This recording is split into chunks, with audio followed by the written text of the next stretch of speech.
David never imagined that hiring a secretary would change his entire perspective on life. He ran a small immigration law office in the heart of Seattle. Tucked between a coffee shop and a bookstore on a busy street, the office wasn't fancy, just 3 rooms with worn carpet and windows that rattled when the wind picked up. But it was his, and he took pride in every case that walked through that old wooden door. For years, David handled everything himself: the paperwork, the client meetings, the court appearances, even the filing. His wife kept telling him he needed help, that he was working himself into an early grave. She wasn't wrong. Most nights, he'd come home after 10, too tired to eat dinner, collapsing on the couch with case files still swimming in his head. That's when he finally gave in and posted an ad for a secretary. He needed someone organized, someone who understood the sensitivity of immigration cases, someone who wouldn't mind the modest salary he could afford. The responses weren't great. Most applicants took one look at the small office and the workload and politely declined. Then Zara walked in. She was dressed professionally, carrying a folder with her resume and references. What struck David first wasn't her qualifications, though those were impressive. It was the way she carried herself, like someone who had fought battles he couldn't imagine. She spoke clearly, confidently, but there was something guarded in her eyes. Her resume showed she'd studied computer science at a university before switching paths. Her references were glowing. One professor called her the most dedicated student he'd ever taught. A previous employer said she had an almost supernatural ability to organize chaos. David hired her on the spot. The first week, Zara transformed the office. Files that had been scattered across desks for months suddenly had a system. Client appointments that David used to scribble on sticky notes were now in a proper calendar. She even fixed the ancient printer that had been jamming for 2 years. When David asked how she learned to repair printers, she just smiled and said she liked solving problems. But there were things about Zara that puzzled him. She never joined the small office staff for lunch when everyone else would head out to grab sandwiches or sit in the break room. Zara would stay at her desk, saying she wasn't hungry or that she'd eaten earlier. David noticed she brought the same small bag every day, but he never saw her eat from it. She also kept strange hours. David would arrive at 7 in the morning, early by most standards, and Zara would already be there, computer on, working through emails. He'd leave at 9 or 10 at night, and she'd still be organizing files or updating case notes. When he'd tell her to go home, she'd assure him she was leaving soon, just finishing up one last thing. The other peculiarity was the lights. The office had old fluorescent bulbs that flickered and hummed. Most people complained about them, but Zara seemed particularly bothered. She'd work with her desk lamp instead, keeping the overhead lights off whenever possible. David assumed she got headaches from the fluorescence, something his wife complained about too. Despite these quirks, Zara was exceptional at her job. Clients loved her. She had a gentle way of speaking that put nervous families at ease. When someone would come in, scared and uncertain about their future in this country, Zara would offer them water, speak to them in a calm voice, and assure them they were in good hands. David noticed she was especially patient with children, keeping a small box of crayons and paper in her desk drawer for kids who came with their parents. The joke around the office became that Zara must be from another planet because no one could be that efficient, that kind, and that tireless all at once. Tom, the paralegal who worked part-time, started calling her the alien secretary as a compliment. Everyone would laugh, including Zara, though David noticed her smile never quite reached her eyes when they made those jokes. 3 months passed.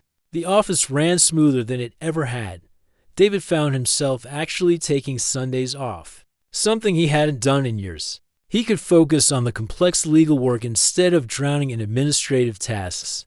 He was even, winning more cases because he had time to prepare properly. One case, in particular, was consuming his attention.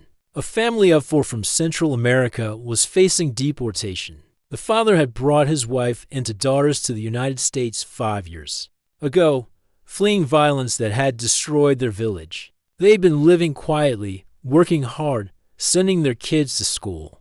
But an immigration sweep had caught them, and now they were caught in the system, being pushed toward removal. David knew he could help them. Their case had merit for asylum. The violence they'd fled was well documented, but he needed to build an airtight case, which meant late nights combing through country reports, human rights documentation, and legal precedents. He started staying later and later at the office, sometimes working until 2 or 3 in the morning. Zara never questioned these late nights. She'd leave her desk organized, everything he might need within easy reach. She seemed to understand which cases kept him up at night, without him having to say a word. Sometimes he'd find notes she'd left. Small things like the Rodriguez file has the country report you were looking for in tab 3, or fresh coffee pods in the drawer. These little gestures reminded him why hiring her had been one of his best decisions. What David didn't know, what he couldn't have known, was that when he thought Zara was leaving the office at night, she wasn't going home. She couldn't go home because she didn't have one. The small bag she carried every day contained everything she owned. The strange hours weren't dedication, they were necessity. And the reason she understood his client's fear so well was because she lived with that same fear every single day. Zara had been sleeping in the office storage room for 2 months. It was a small space at the back of the office, filled with old file boxes, extra office supplies, and forgotten furniture. She'd found a way to make a tiny corner livable, a sleeping bag hidden behind the boxes, a small bag with toiletries. She'd shower at a gym nearby that offered cheap monthly memberships. She'd wash her work clothes at a laundromat 2 blocks away every morning. She'd wake up before David arrived, pack away any trace of herself, and be at her desk looking fresh and professional. Every night, she'd wait until everyone left, then quietly make her way to the storage room. It was exhausting, terrifying, and lonely, but it was survival. And Zara had learned how to survive. She'd chosen to work for David specifically.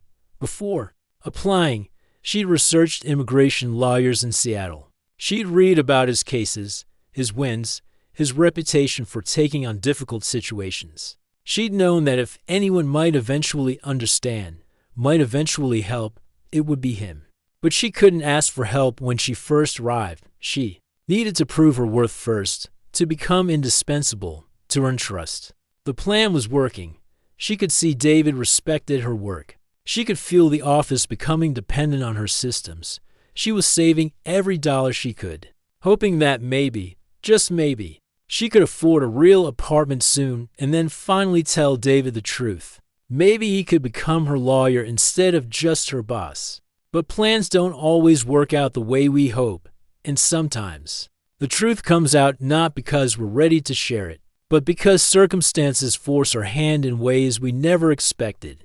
It was a Tuesday night when everything fell apart. David had been working on the asylum case for 12 straight hours. The hearing was scheduled for Friday, and he was still finding gaps in the documentation. Every detail mattered in immigration court.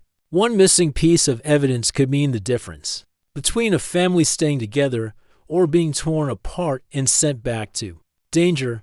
The office was silent except for the hum of his computer and the occasional rustle of papers. David glanced at his watch. 2 in the morning. His wife had stopped texting him around midnight, probably asleep. He should go home, but something kept him working. Maybe it was the faces of those 2 little girls who'd sat in his office, coloring with the crayons Zara kept in her drawer. Maybe it was knowing their father worked 2 jobs just to pay for legal representation. Sacrificing everything for a chance at safety, he stood up to stretch, his back aching from hours in the chair. The coffee had long since gone cold, but he drank it anyway. Through his office window, he could see the empty street below, streetlights casting orange pools on the sidewalk. Seattle at night had a different feeling, quieter, almost peaceful. What David didn't know was that across town, Zara was having a crisis of her own. She'd stayed late at the library, using their computers to research her own legal options. She'd been too afraid to use the office computers, worried somehow David might see her search history. The library had free internet, and she could work anonymously, but she lost track of time. And when she finally packed up her things, The last bus had already gone. She didn't have money for a taxi. The gym where she usually showered had closed hours ago. She had no choice but to walk back to the office, hoping the streets were safe at this hour. The walk took 45 minutes. Zara kept her head down, her bag clutched close. She'd learned to move through the city like a ghost, attracting no attention. She'd learned which streets to avoid, which corners had cameras that might give her a sense of security. She'd learned to survive in a city that could be beautiful and brutal at the same time. When she finally reached the office building, she was exhausted. Her feet hurt, and her hands were shaking from cold. She used her key to enter through the back entrance, the one that led directly to the storage area. David had given her a key 2 months ago, trusting her to open and close the office. He had no idea how literally she'd taken that trust. The building was dark. The hallway lights were motion-activated, flickering on as she walked. Zara moved carefully, knowing exactly which floorboards creaked, which doors squeaked. She mapped every sound of this place in her mind. She assumed, like every other night, that David had gone home hours ago. She reached the storage room and carefully opened the door. Her sleeping bag was where she'd left it that morning, stuffed behind a tower of file boxes. Her toiletries were in a small bag hidden in an old desk drawer. She needed to brush her teeth, change into the clean shirt she'd washed over the weekend. She needed to sleep, even if only for a few hours before she'd have to wake up and hide all evidence of herself again. But first, she needed to get something from her desk. She'd left her phone charger there, and her battery was nearly dead. She needed that phone. It was her lifeline, her only connection to the few people who knew where she was. Zara quietly made her way from the storage room toward the main office area. The hallway was dark except for those motion sensor lights. She moved slowly, her footsteps soft on the old carpet. She was almost to her desk when she noticed something that made her blood run cold. Light coming from under David's office door. She froze. Her heart started pounding so hard she could hear it in her ears. David never stayed this late, never, in 3 months of working here. The latest she'd seen him was midnight, and that was rare. Why was he here now, at 2 in the morning? Panic set in. Real, cold panic. If David was here, she couldn't go to the storage room. She couldn't retrieve her things. She couldn't stay in the building. But she also couldn't leave without her phone charger, and if she turned around now, the motion sensors might create enough noise to alert him. She stood there in the darkness, trying to decide what to do. Her mind raced through options. She could wait him out, hide somewhere until he left. But where? And what if he decided to work until dawn? She could try to leave, but she'd have to pass by his office door. She could pretend she'd forgotten something, come back for it. But at 2 in the morning, that would raise more questions than it answered, while she stood there, paralyzed by indecision. Her bag slipped slightly on her shoulder. She reached to adjust it, and in doing so, her elbow knocked against a filing cabinet she hadn't seen in the darkness. The cabinet wobbled.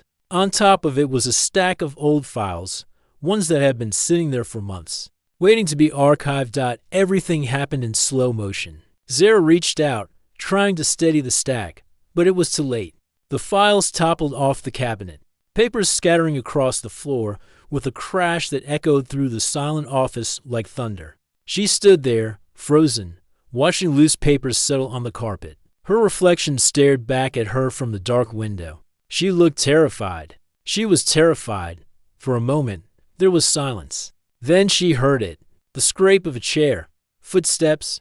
David's office door opening. Hello? Who's there? His voice carried a mix of concern and alertness. She could hear him moving toward the hallway. Sarah's mind went blank. All her careful planning, all her months of hiding, all of it was about to unravel because of one stupid moment, one careless movement. She thought about running, but where would she go? She thought about hiding, but he'd seen the light turn on in the hallway. He knew someone was here. The footsteps got closer.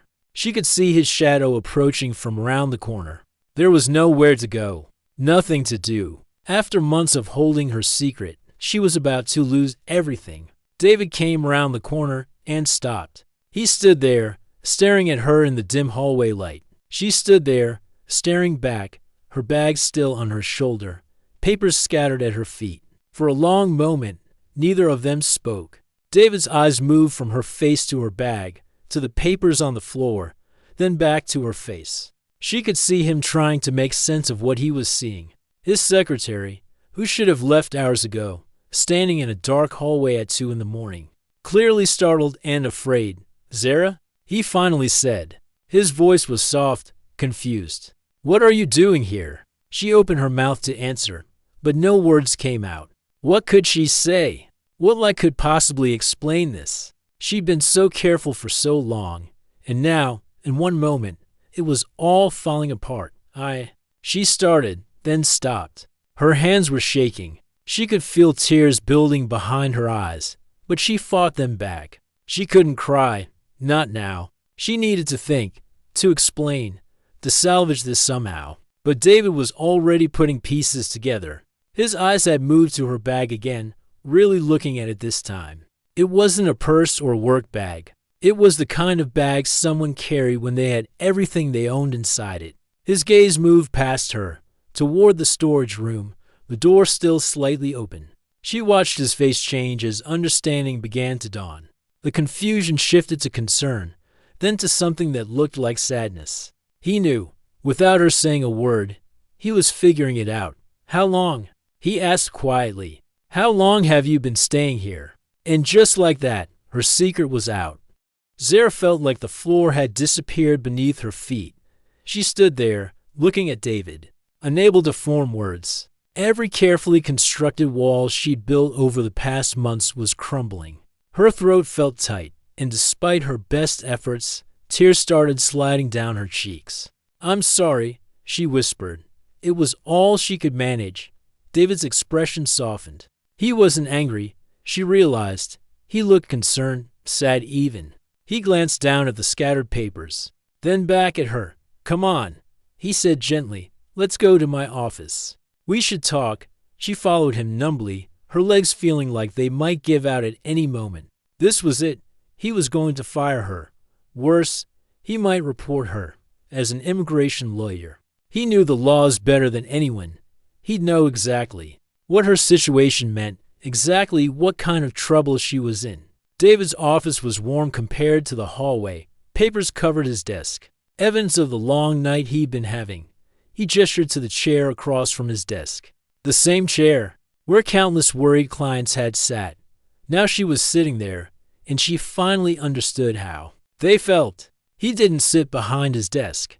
Instead, he pulled another chair round and sat facing her. No barrier between them. It was something she'd seen him do with clients who were particularly frightened or emotional. The gesture somehow made everything worse because it was kind, and she didn't feel like she deserved kindness right now. "Talk to me," David said. "Tell me what's going on." The whole story came pouring out. Once she started, she couldn't stop. She told him about coming to America on a student visa. Full of hope and dreams, she talked about her father's sudden death and how everything back home had fallen apart. The family money was gone. Her mother and siblings were struggling. She couldn't afford tuition anymore, and her visa expired. She explained how she'd tried to find help, but immigration lawyers were expensive, and she had nothing. She'd been working odd jobs, cash only, staying with friends until she wore out her welcome. She'd been sleeping in shelters, in her car until it broke down, anywhere she could find. When she saw David's job posting, she saw a chance, maybe her only chance. "I researched you," she admitted, wiping her tears with the back of her hand. "I read about your cases, about how you help people. I thought if I could work for you, prove myself, maybe eventually I could tell you the truth. Maybe you'd help me. I know it was wrong to lie, to hide everything, but I didn't know what else to do." David listened without interrupting. His face was hard to read, but his eyes stayed focused on her, taking in every word. When she finally fell silent, exhausted from the confession, he was quiet for a long moment.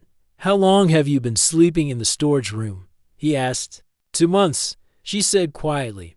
"I lost my last place to stay right before I started working here. I didn't have anywhere else to go. I shower at the gym down the street." Wash my clothes at the laundromat. I've been saving everything I can, hoping I could afford a real apartment soon. David ran his hand through his hair, a gesture she recognized from when he was processing something difficult. She watched him, trying to read his thoughts, terrified of what he might say next. "Do you know what position this puts me in?" he finally asked. His voice wasn't harsh, but it was serious. "I'm an immigration lawyer. I can't knowingly employ someone without proper documentation. If anyone found out, I could lose my license. I could lose everything I've built." "I know," Zara said, fresh tears falling. "I know, and I'm so sorry. I'll leave right now. I'll pack my things and go. Please don't report me. Just give me a chance to disappear, and you can say you never knew. I'll never contact you again." "Stop," David said, holding up his hand. "Just stop. I'm not asking you to leave. I'm trying to figure out what to do here." She looked up at him, confused. "What do you mean?" "I mean," he said, leaning forward, "that you've been doing exceptional work. You've been kind to every person who walks through that door. You've transformed this office, and you did all of that while living in a storage room, terrified every single day. That takes incredible strength." "But the law," she started. "I know the law," he interrupted. "I know it better than most people. And I also know that the law isn't always just. Do you know why I became an immigration lawyer?" She shook her head. "My grandmother came to this country with nothing," he said. "She fled her home with my mother, who was just a baby. They had no papers, no money, nothing but hope. Someone helped them. A lawyer took their case pro bono, fought for them, got them asylum. My grandmother worked as a housekeeper for years, put my mother through school. My mother became a teacher, put me through law school. Everything I have exists because one person decided to help when they could have turned away." Zara listened, hardly daring to breathe. "You came to me hoping I'd help you," David continued. "You were right.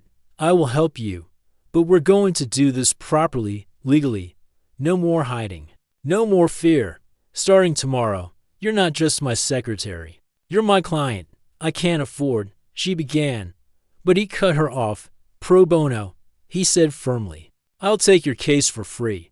We'll get you legal status, proper documentation. It won't be easy, and it won't be fast, but we'll do it right." She stared at him, unable to believe what she was hearing.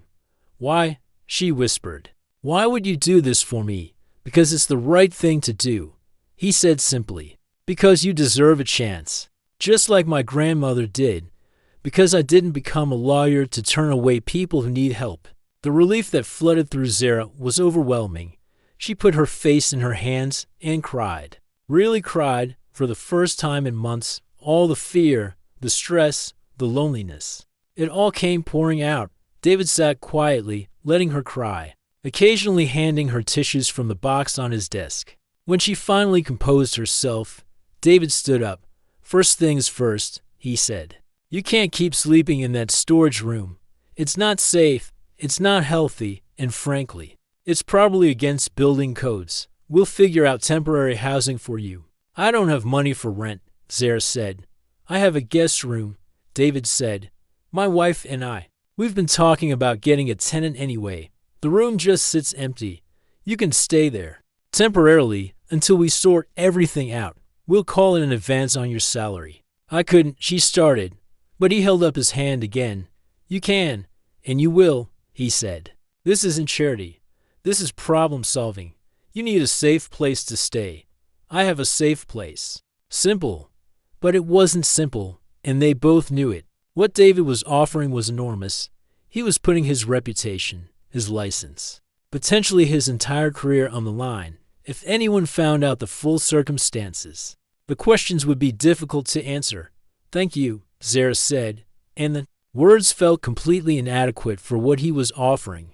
David smiled, the first real smile she'd seen from him all night.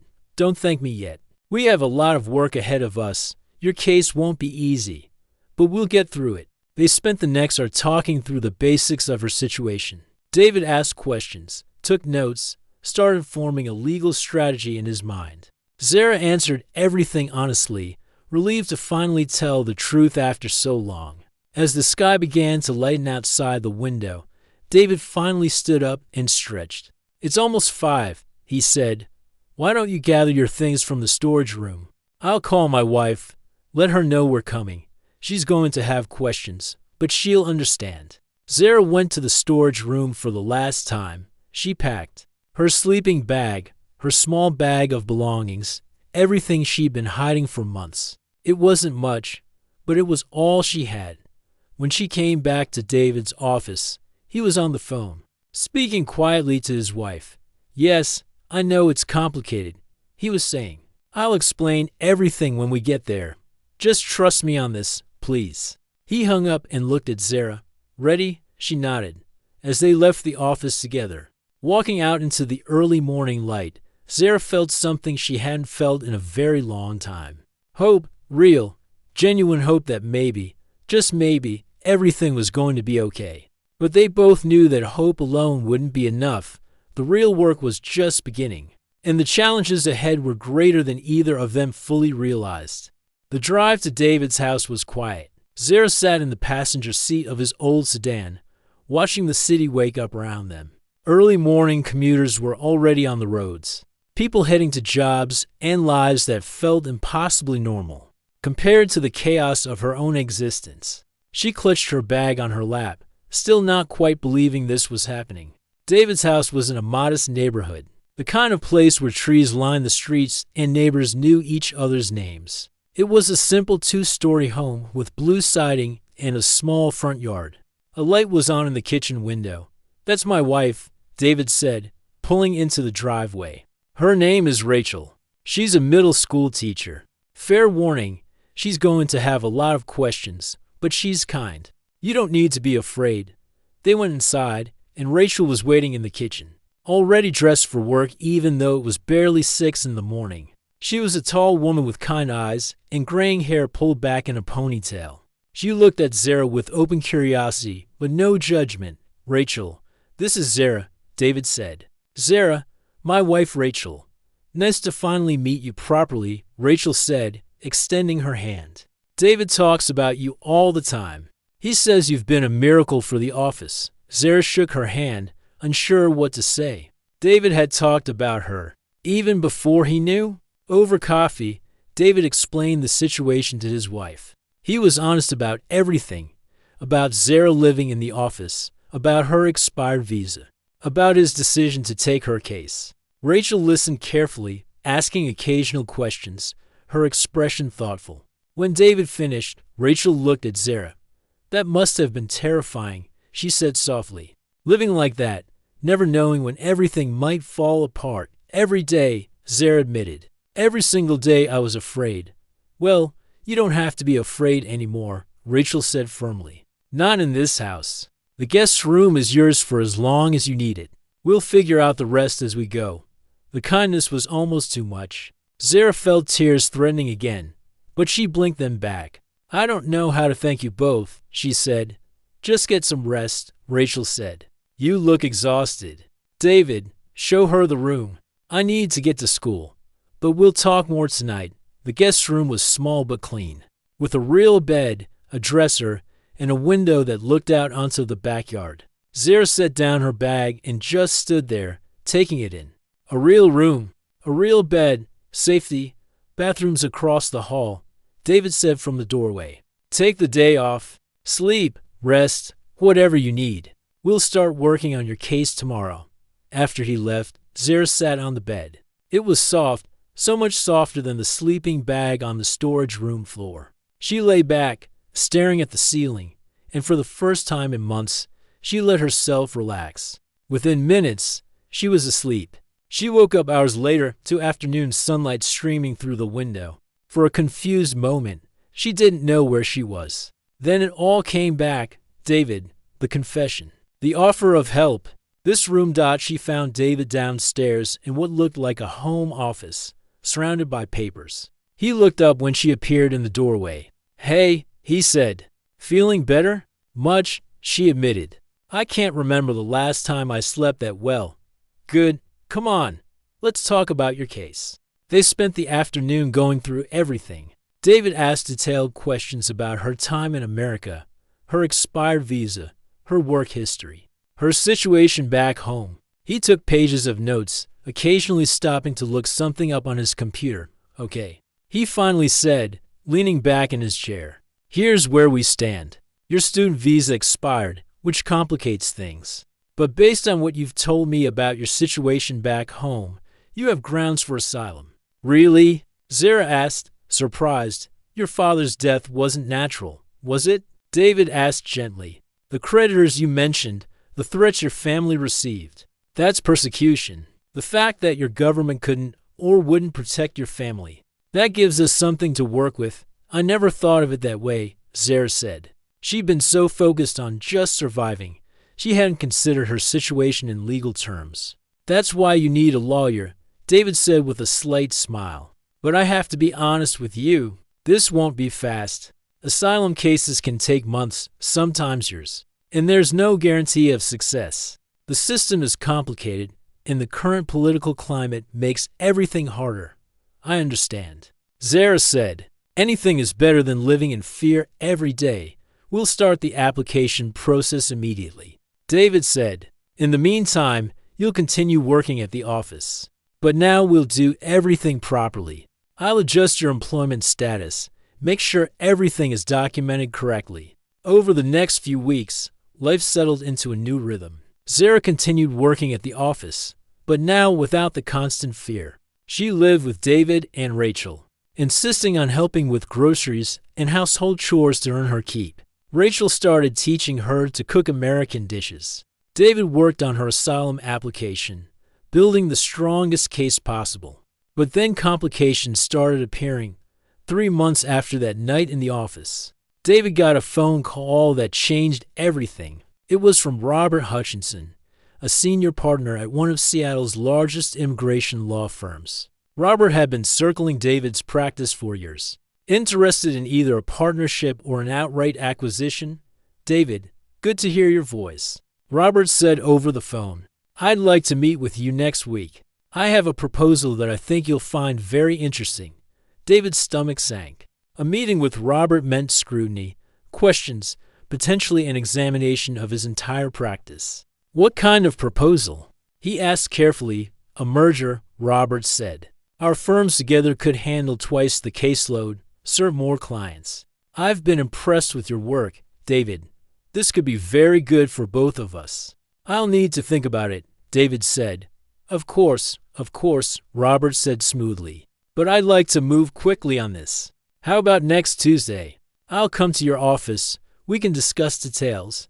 After hanging up, David sat at his desk, thinking. A merger would mean Robert looking through everything: client files, employee records, financial statements. He'd want to know about every aspect of the practice, including Zara died at home that evening. He told Rachel and Zara about the call. "I can turn him down," he said. "Tell him I'm not interested." "But you've talked about expanding the practice," Rachel pointed out. "A merger like this could help so many more people. Not if it puts Zara at risk."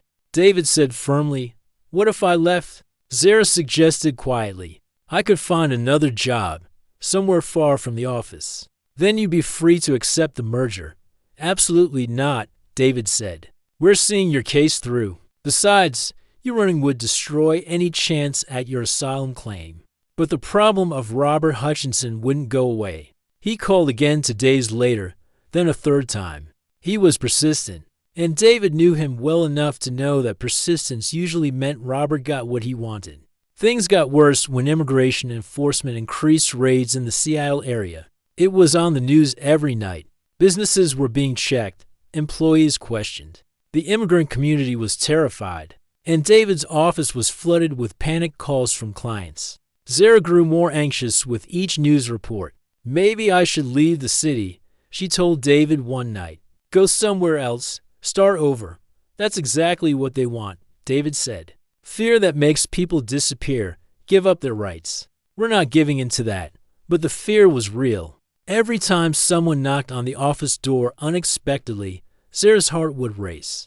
Every police car that drove by made her freeze. She was living legally now, with proper work authorization while her asylum case was pending. But the fear didn't go away that easily. The situation came to a head when Robert finally set a firm date for his visit. Next Tuesday, he'd said, "I'll bring my accountant and my legal team. We'll spend the day reviewing everything. If all looks good, we can have papers drawn up by the end of the week." David knew he had to make a decision: accept the merger and hope Robert didn't dig too deep, refuse it and potentially miss an opportunity to help more people, or find a third option that nobody had thought of yet. The weekend before Robert's scheduled visit, David barely slept. He went through scenario after scenario in his mind, trying to find the right path forward. Rachel found him at 3 in the morning, sitting at the kitchen table with papers spread everywhere. "Talk to me," she said, sitting down across from him. "I don't know what to do," he admitted. "If I accept the merger, we could help so many more people. But if Robert finds out about Zara's situation, about how I hired her, about everything, it could destroy not just my practice, but her asylum case too. So what do you want to do?" Rachel asked. "Forget what you should do. What do you actually want?" David looked at his wife, then down at the papers in front of him. On one was Zara's asylum application, carefully prepared, meticulously documented. On another was Robert's merger proposal, promising expansion and opportunity. "I want to help people," he said finally, "but not at the cost of my principles. Not by pretending that everything is simple when it's not." Rachel smiled. "Then I think you already know what to do." And maybe he did. But knowing what to do and having the courage to do it were two different things. Tuesday morning arrived with gray skies that matched David's mood. He got to the office early, before Zara, and sat at his desk staring at nothing. Robert would be here in 3 hours with his team, ready to examine every detail of the practice. David had made his decision over the weekend, but doubt still gnawed at him. Zara arrived right at 8, as always. She'd become even more punctual since moving in with David and Rachel, as if she was determined to prove she deserved the help she was receiving. She knocked on his office door, carrying 2 cups of coffee. "Thought you might need this," she said, setting one on his desk. "Big day." "Yeah," David said, taking the coffee. "Listen, about the meeting later, I'll stay in the back," Zara interrupted. "I'll keep busy with filing or something. They won't even know I'm here." "That's not what I was going to say," David replied. He took a breath. "I'm turning down the merger." Zara stared at him. "What? But this is a huge opportunity for you.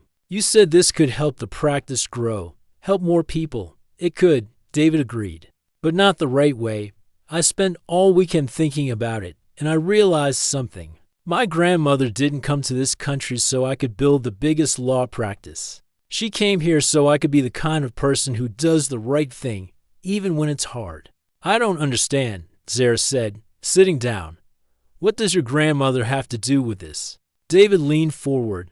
"When I told you about her, about how someone helped her when they didn't have to, I wasn't just making a point about why I'd help you. I was reminding myself why I do this work in the first place.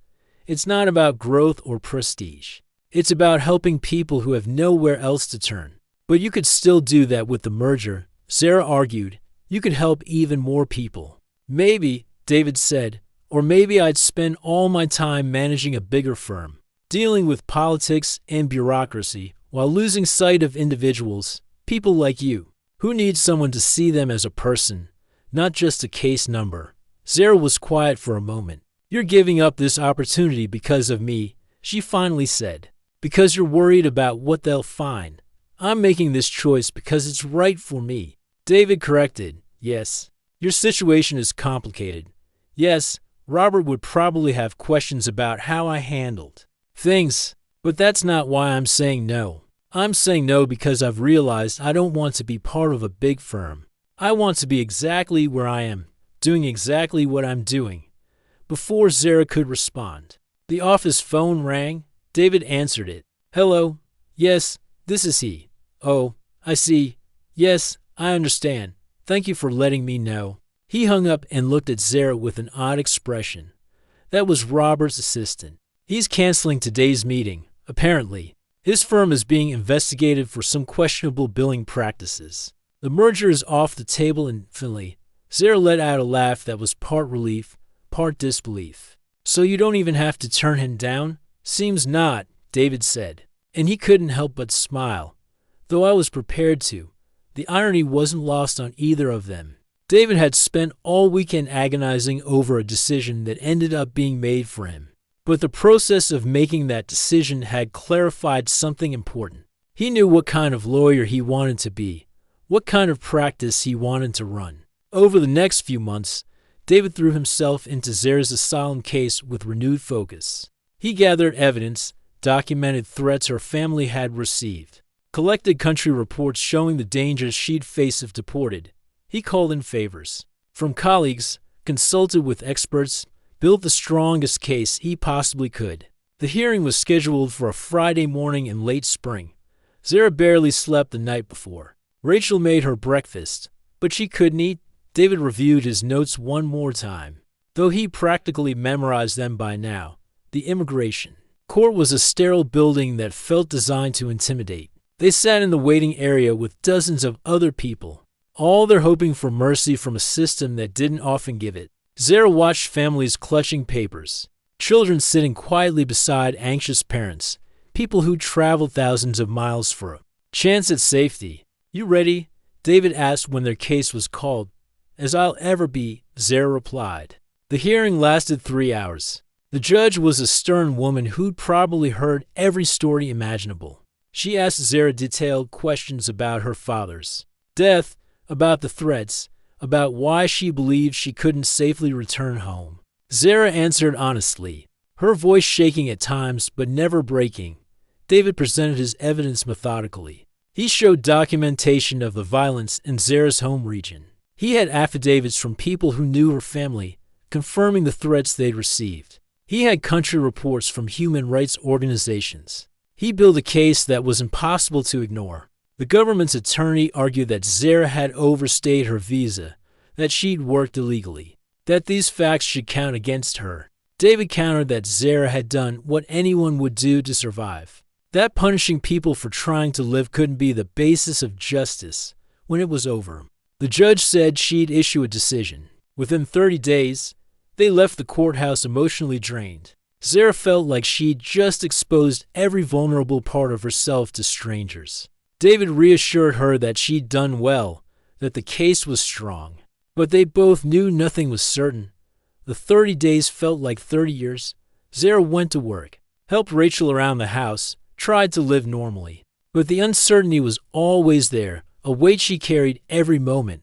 What if the judge said no? What if all of this, all the hope, all the help, led nowhere? The decision letter arrived on a Wednesday. Rachel brought it in from the mailbox, her hand shaking slightly as she gave it to Zara. David came home early from the office. They sat together in the living room, the unopened envelope on the coffee table between them. "Want me to open it?" David offered. "No," Zara said. "I need to do this." She picked up the envelope, tore it open, and pulled out the official letter. Her eyes scanned the formal legal language, looking for the one word that mattered. And there it was, granted, double quotes, "I got it," she whispered. "They granted my asylum." Rachel hugged her immediately. David sat back in his chair, closing his eyes in relief. All the work, all the worry, all the risk had been worth it. This is temporary protected status. David explained once everyone had calmed down, while your full asylum case is processed. But it means you're safe. You can work legally, live without fear. And based on the strength of this decision, I'm confident your full asylum will be approved. "I don't know what to say," Zara said, looking at both of them. "Thank you feels so small for what you've done. You fought for this," David said. "You survived when everything was against you. We just helped with the legal part." That evening, they celebrated with Rachel's homemade lasagna. It was a small celebration, just the three of them, but it felt enormous. Zara kept looking at the letter, making sure it was real, that she hadn't imagined it. "What will you do now?" Rachel asked over dinner. "Keep working," Zara said. "Save money. Get my own apartment eventually, though I'm in no rush if you don't mind me staying." "You're welcome here as long as you need," Rachel assured her. "And after that," David asked, "what do you want long-term?" Zara had been thinking about this. "I want to go back to school," she said. "Finish my degree. but not in computer science. I want to study law." David looked surprised. "Really? You showed me what lawyers can do," Zara said. "How they can change lives, give people hope. I want to do that too. I want to help people like me, people who feel like the system will never let them belong. You'd be an amazing lawyer," Rachel said warmly. Over the next few months, life continued to improve. Zara found a small apartment not far from the office. She enrolled in community college classes, working toward the credits she'd need for law school. She continued working for David, but now without any shadow of fear. The office joke about her being the alien secretary took on new meaning, not because she was foreign, but because her dedication was extraordinary. She knew what it felt like to have nothing, to be terrified, to need help desperately. It made her more compassionate, more determined, more effective. One afternoon, about a year after that night when she'd knocked over the files, Zara was organizing the conference room when a new client came in. The woman was from East Africa, her visa situation complicated, her fear evident in every gesture. Zara brought her water, spoke to her gently, and assured her she was in good hands.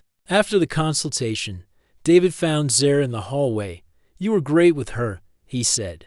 "I remember being her," Zara replied simply.